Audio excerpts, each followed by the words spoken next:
the U.S. military has conducted cyber attacks against the Islamic State for more than a year, and its record of success when those attacks are coordinated with elite special operations troops is such that the Pentagon is likely to carry out similar operations with greater frequency, according to current and former U.S. defense officials. The cyber offensive against ISIS, an acronym for the Islamic State, was a first and included the creation of a unit named Joint Task Force Ares.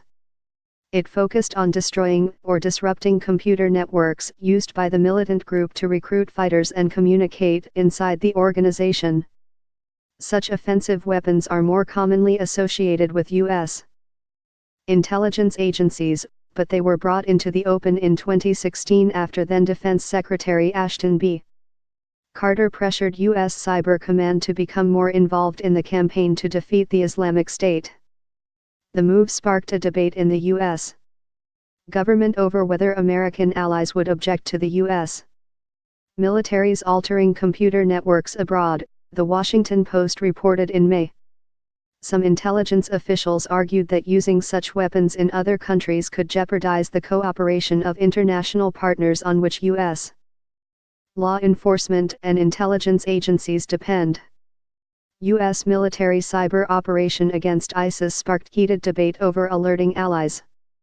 But the cyber attacks were approved and launched anyway, and the campaign recently received the full-throated endorsement of Army General Raymond A. Tony Thomas III, the head of U.S. Special Operations Command.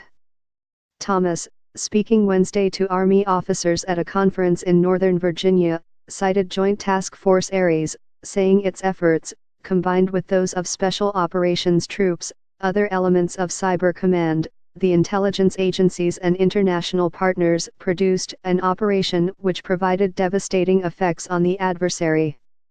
Previous coverage: the Pentagon launches a new digital war against the Islamic State.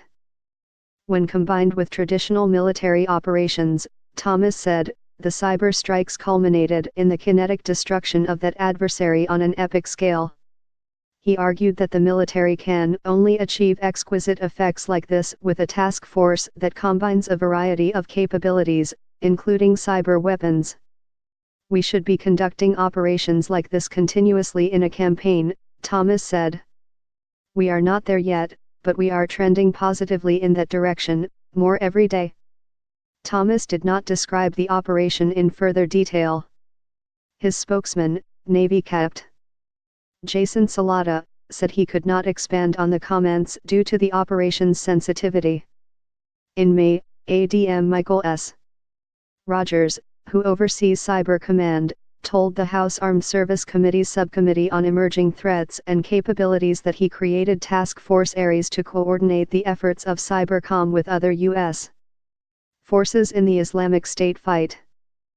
As the Post has previously reported, the campaign focused at least in part on preventing Islamic State propagandists from accessing their social media accounts by changing the passwords. U.S.